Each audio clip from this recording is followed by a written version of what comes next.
Episode की शुरुआत में कोई लेडी जैंगशुआन से कॉल पर कह रही थी जिस गैंगस्टर ने कोशिश किया था आपको चोट पहुंचाने की उसका ऑर्गेनाइजेशन किंग ई सोसाइटी है और वो इंजॉय सिटी से है। ये कैसा रहेगा कि हम सीधे ही उसे तबाह कर दे। तो जैंगशुआन कहता है तुम्हारे इस कदम से पूरी दुनिया को पता चल जाएगा कि ये किसने किया है। वो मुझे इन्फॉर्मेशन सेंड करो और मैं खुद से ही जाके उसे सॉल्व कर लूंगा। और जैंगशुआन कॉल काटने के बाद मन में सोच रहा था ये लायक है वर्ल्ड क्लास इंटेलिजेंस ऑफिसर के। फिर शिफ्ट होने के बाद हमें दोपहर के 3 बजे का सीन दिखाया जाता है और कुछ लोगों को दिखाया जाता है और उन लोगों के बारे में बताया जाता है। पहला जो लेपर्ड हेड है और दूसरा जो बीच में बैठा हुआ है उसका नाम थंडर हेड है और जो तीसरा जो सिगरेट चला रहा है उसका नाम 3 एम्परर है। और जो 3 एम्परर है उससे कहता है ब्रदर हाल फिलहाल में हमें खबर मिली है कि कोई बंदा हमारे ओवा क्लब के बारे में पूछताछ कर रहा है और ये हमारे लिए मुश्किल खड़ा कर सकता है। तो लेपर्ड हेड कहता है इससे क्या फर्क पड़ता है, अगर कोई हिम्मत कर रहा है हम लोग के बारे में जानने की तो मैं उसे खत्म ही कर दूंगा। तो 3 एम्परर कहता है ये कोई आसान सी बात नहीं है, वो कोई शेडो ऑफ ब्लैक थंडर है। तो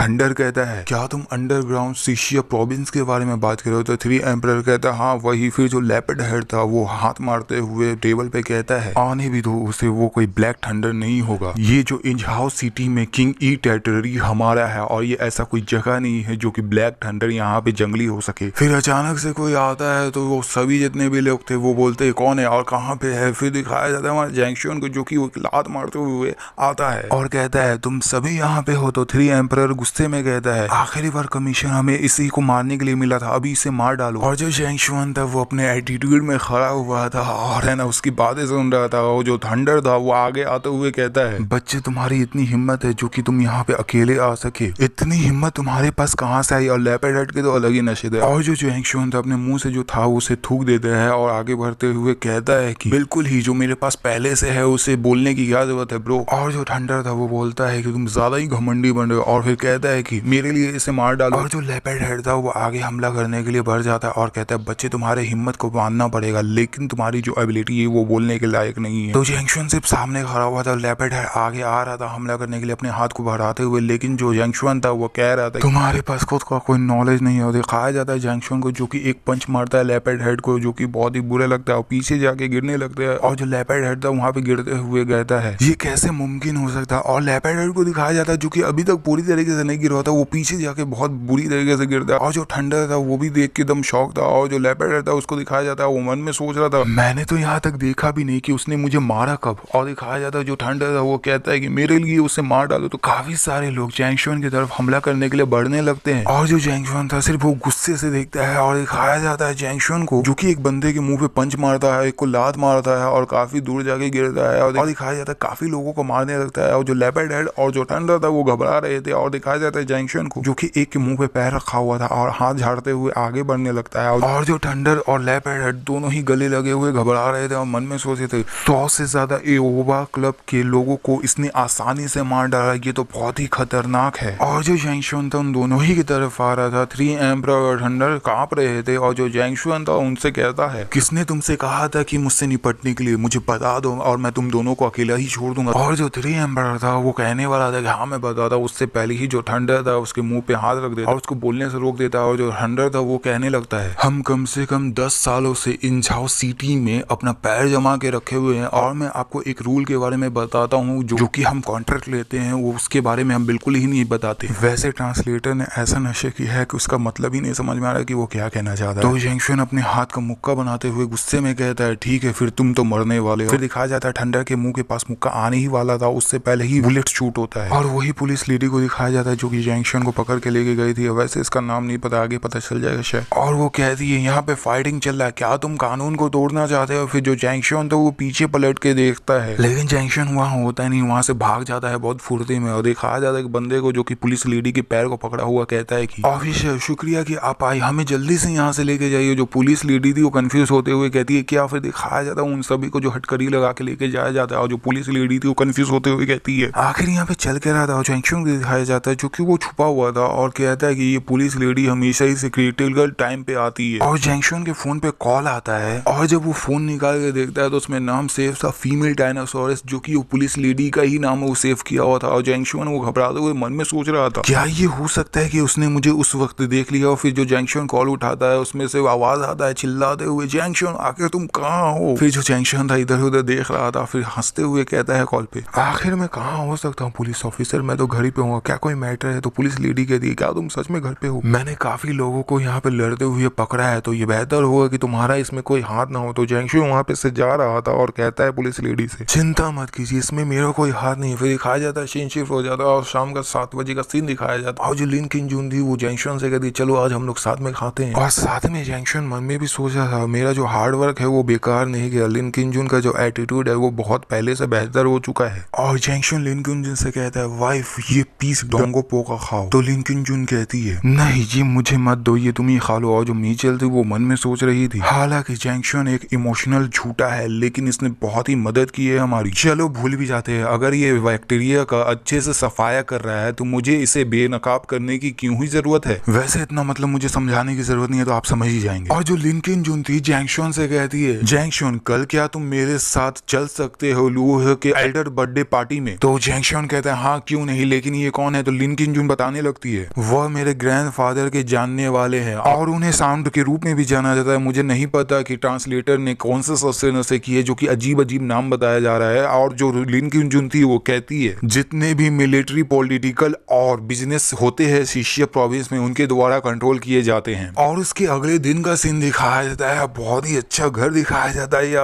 क्या बोलूं विला दिखाया जाता है और साथ ही जैंगशू और लिन किन जून को भी दिखाया जाता है जो दोनों ही एक साथ अच्छे लग रहे थे और देख ही सकते हो। और फिर दिखाया जाता है पीछे से कोई बंदा था जिसके बारे में बताया जाता है ये चैंग का सेकंड ग्रैंडसन है और वो कहता है आखिर ये बंदा लिन किन जून के आसपास कर क्या रहा है। फिर वही बंदे को दिखाया जाता है जो जैंगशू ने चप्पल से थप्पड़ ही थप्पड़ मारा था जिसका नाम था लिन वे। और वो आते हुए कहता है उससे चैंग शाह वो आदमी हमारे लिन फैमिली का सन इन लॉ है, आप चाहें तो उसे कभी भी लात मार के निकाल सकते हैं। और जो सेकंड ग्रैंडसन था उसका नाम बताया जाता है चैंग शाओ, तो हम चैंग शाओ ही कहेंगे। तो वो चैंग शाओ कहता है उस आदमी से तुम। और जो लिन वे था चैंग शाओ के सामने झुकते हुए कहता है मेरा नाम शिया लिन वे है और मैं लिन किन जून का कजन हूँ और मैं चाहता हूँ कि मैं चैंग शाओ के साथ काम कर सकूं। तो चैंग शाओ कहता है क्या तुम मेरे साथ कॉपरेशन करना चाहते हो? फिर दिखाया जाता है वही लिन वे को जो कि ना कुछ हाथ में रखे हुआ था और कहता है मेरे पास एक ट्रेजर है जो कि आपकी मदद करेगा उस ओल्ड मैन के सामने एक पोजीशन अच्छा हासिल करने के लिए और उस ओल्ड मैन को जरूरी से इस गिफ्ट को पसंद आएगा और ये देने के बाद मुझे यकीन है कि मेरे हाथों में लिन फैमिली के 5 शेयर होंगे। फिर जो चैंग शाओ था वो कहता है मुझे पसंद है ऐसे लोगों के साथ डील करने में। फिर कहीं से आवाज आता है बोलता है कि ओ मैन मैं आ रहा हूँ और किसी बंदे को दिखाया जाता है जो वो बंदा था वो कहता है कि आप सभी बैंक्वेट में अंदर आए। फिर जैंगशॉन को दिखाया जाता है जो जैंगशॉन लिन किन जून से कहता है कि वाइफ क्या हम भी अंदर जाए? तो लिन किन जून कहती है जैंगशॉन से मैं किसी का इंतजार कर रही हूँ तो तुम भी यहाँ पे इंतजार करो मेरे साथ। फिर दिखाया जाता है पीछे से आवाज आता है जो कि लिन किन जून खुशी से पीछे पलट के देखने लगती है और किसी बंदे को दिखाया जाता है जो कि वो बंदा स्कूटर पे आया होता है और कहता है लिन किन जून से बहुत लंबे वक्त से हमने नहीं देखा था एक दूसरे को। फिर वही बंदा लिन किन जून से कहता है क्या ये तुम्हारा हस्बैंड है? तो लिन किन जून वही बंदे से कहती है हाँ ये मेरे फियांस है। और वो बंदा जैंगशॉन को हम सब दिखाते हुए कहता है ब्रदर बुल तुमने सच में आइस प्रेसिडेंट को हासिल कर लिया। तुम जानते हो उसका कोई भी पीछा करने वाला बैंक के आसपास काम नहीं कर सकता। मुझे भी नहीं पता कि ये क्या बकवास बातें कर रहा है, ट्रांसलेटर ने क्या बकवास किया है। फिर जो जैंगशॉन उस बंदे से कहता है ये तो मेरा नसीब था जो कि लिन किन जून मुझे मिल सकी और साथ ही मैं मन में भी सोचा था ये बंदा मेरे ही जैसा है। और जो लिन किन जून थी उस बंदे से कहती है चैंग किंग क्या तुम जल्दी में नहीं हो? जैसा कि तुम सबसे बड़े ग्रैंडसन हो चैंग फैमिली के, लेकिन फिर भी बर्थडे के बारे में तुमसे नहीं पूछा गया और ये सोचने की बिल्कुल ही बात नहीं है कि तुम्हें बुली किया जाएगा। तो चैंग किंग कहता है मुझे क्या फर्क पड़ता है, इससे मेरा कोई भी लेना देना ही नहीं है। और वहां से चैंग किंग जाने लगता है और कहता है मैं यहाँ पे इसलिए आज आया हूँ क्योंकि मुझे वापस वो चीज लेना है जो मुझे लेना चाहिए। और जो जैंगशॉन लिन किन जून दोनों ही उससे ही देख रहे थे और ये एपिसोड यहीं पे खत्म होता है। तो वीडियो को लाइक और शेयर और सब्सक्राइब कर देना। चलो फिर बाय बाय।